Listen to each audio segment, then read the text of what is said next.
अस्सलाम वालेकुम। कैसे हैं आप सब लोग? उम्मीद करती हूँ खैरियत से होंगे। अल्हम्दुलिल्लाह मैं भी बहुत अच्छी हूँ। मेरा नाम है इरम खान और आज मैं आप लोगों को इब्राहीम अलैहिस्सलाम के बारे में बताऊँगी। इब्राहीम अलैहिस्सलाम अल्लाह के बहुत ख़ास नबी थे जिन पर बहुत सारी आजमाइशें आई। इब्राहीम अलैहिस्सलाम इराक़ के मशहूर शहर बाबिल में पैदा हुए।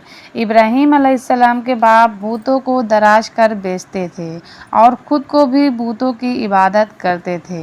इब्राहीम अलैहिस्सलाम ने अपने बाप और अपनी कौम से फरमाया कि तुम किसकी इबादत करते हो? वो कहने लगे बूतों की। इब्राहीम अलैहिस्सलाम ने फरमाया जब तुम बूतों को पुकारते भी हो तो क्या वो सुनते भी हैं या तुम्हें कोई नफ़ा और नुकसान भी पहुंचा सकते हैं? तो लोगों ने कहा ये हम कुछ नहीं जानते, हमने तो अपने बाप दादाओं को इसी तरह करता पाया है। अल्लाह ने इब्राहीम अलैहिस्सलाम को कम उम्र में ही हिदायत दे दी थी, इसलिए इब्राहीम अलैहिस्सलाम कभी एक लम्हे के लिए बूतों की इबादत नहीं करते थे। इब्राहीम अलैहिस्सलाम ने अपने बाप को समझाने की बहुत कोशिश की और फरमाया अब्बा मुझे ऐसा इल्म मिला है जो आपको नहीं मिला है, इसलिए मेरे साथ हो जाइए, मैं आपको सीधा रास्ता दिखाऊंगा। अब्बा शैतान की इबादत न कीजिए, बेशक शैतान अल्लाह का नाफरमान है। अब्बा मुझे डर लगता है कि आपको अल्लाह का अजाब न पड़ जाए, आप शैतान का साथी न हो जाएं। उनके बाप ने जवाब दिया ऐ इब्राहीम क्या तू मेरे माबूदों से फिरा हुआ है?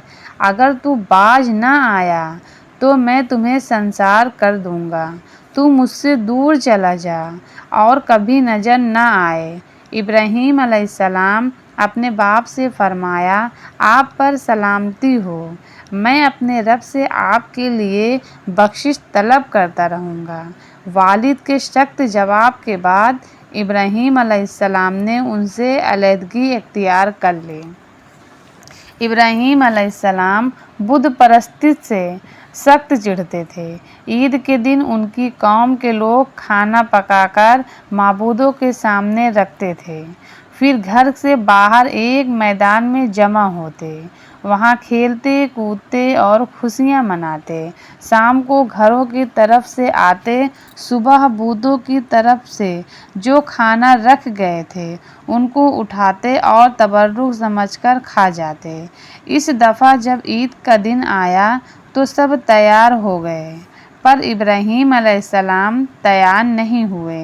वे लोग जाने से पहले इब्राहीम अलैहिस्सलाम के पास आए और पूछा क्या आप हमारे साथ नहीं जाएंगे? इब्राहीम अलैहिस्सलाम ने आसमान की तरफ निगाह की और फरमाया मैं बीमार हूँ। वो लोग इब्राहीम अलैहिस्सलाम को छोड़कर चले गए। इब्राहीम अलैहिस्सलाम उन बूतों के पास गए तो देखा कि उनके सामने खाना पड़ा है और उसने उस खाने को छुआ तक नहीं।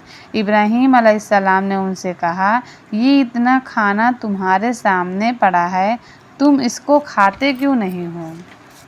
तुम्हें क्या हो गया है कि तुम बात तक नहीं करते? फिर पूरी ताकत से कुल्हाड़ा मारकर उनके टुकड़े टुकड़े कर दिए, लेकिन बड़े बुत को छोड़ दिया। तमाम छोटे बूतों को मारकर कुल्हाड़ा उस बड़े बुत के कंधे पर रख दिया। लोग जब वापस लौटे तो हैरान रह गए कि ये कैसे हो गया। कौम के लोगों ने मशवरा किया कि सबको जमा करो और इब्राहीम अलैहिस्सलाम को बुलाओ और उसे सजा दो। सब जमा हो गए और इब्राहीम अलैहिस्सलाम से बोला गया ऐ इब्राहीम हमारे बूतों के साथ ये हरकत तुमने की है? इब्राहीम अलैहिस्सलाम ने जवाब दिया ये काम इस बड़े बुत का है, मुझसे क्यों पूछते हो? तुम अपने माबूदे से क्यों नहीं पूछते कि उनके टुकड़े टुकड़े किसने उड़ाए हैं?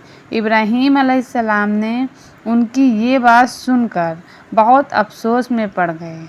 कहा ऐ इब्राहीम क्या तुम्हें इल्म नहीं है कि ये बोल नहीं सकते? اب ابراہیم علیہ السلام نے فرمایا، تم اللہ کے سوا ان کی عبادت کیوں کرتے ہو جو تمہیں کچھ بھی نفع نہ دے سکے نہ ہی نقصان پہنچا سکے؟ تم ان کی پوجا کیوں کرتے ہو جنہیں تم خود اپنے ہاتھوں سے تراشتے ہو؟ کیا تم میں بالکل عقل نہیں؟ لیکن سب کچھ سمجھانے کے بعد بھی وہ لوگ اپنے کفر پر ڈٹے رہے۔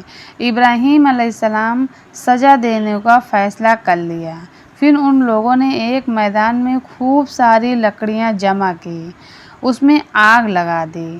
جب آگ خوب بھڑک ٹھنڈی ہوئی تو انہوں نے ابراہیم علیہ السلام کو رسیوں سے باندھ کر آگ میں ڈال دیا۔